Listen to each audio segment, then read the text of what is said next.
she had an experience which affected me, certainly affected her. And my father was disabled through a war wound in the First World War, so he had difficulty getting around, but he got around.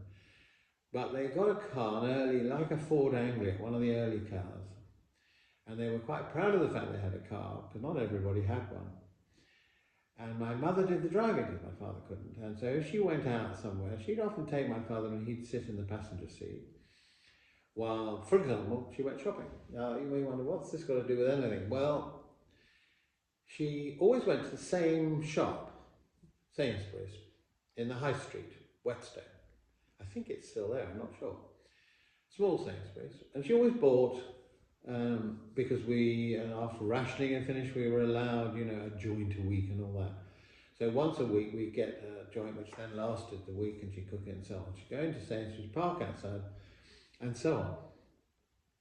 Now on this particular day, a local constable, who was obviously short of work,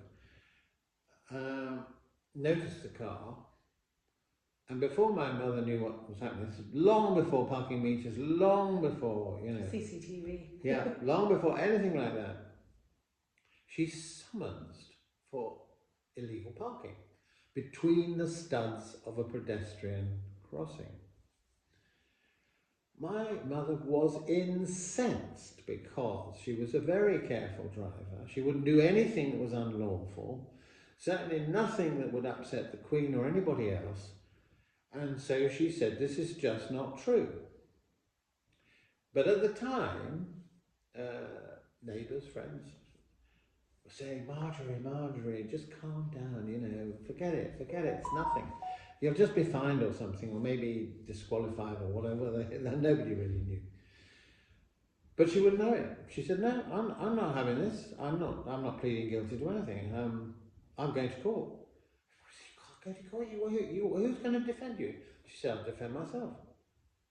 Because she, again, lawyers then and now, if there's no legal aid, forget it. On a parking offence, not months or Sundays.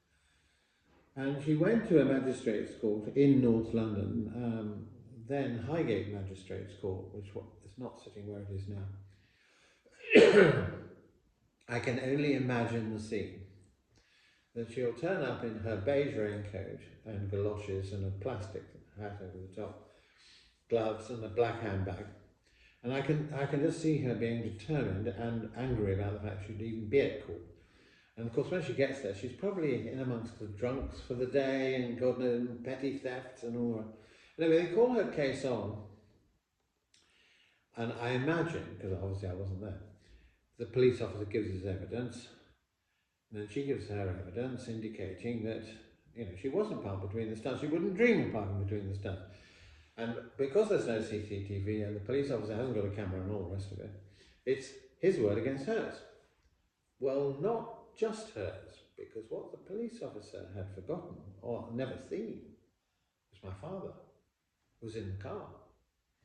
So my mother, in Perry Mason style, which was the kind of crime series at that time, asked the court, you don't have to get permission, but she said, I have a witness. She called my father as a witness. Now I can just imagine, because he had lost a leg and had a prosthetic leg, he would be walking in with a walking stick. He had an immaculate career in the railways, but in fact in wartime as well.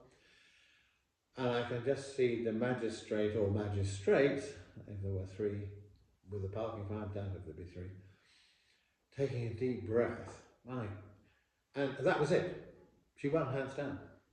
Acquitted. So it was headlines and the local press, you know,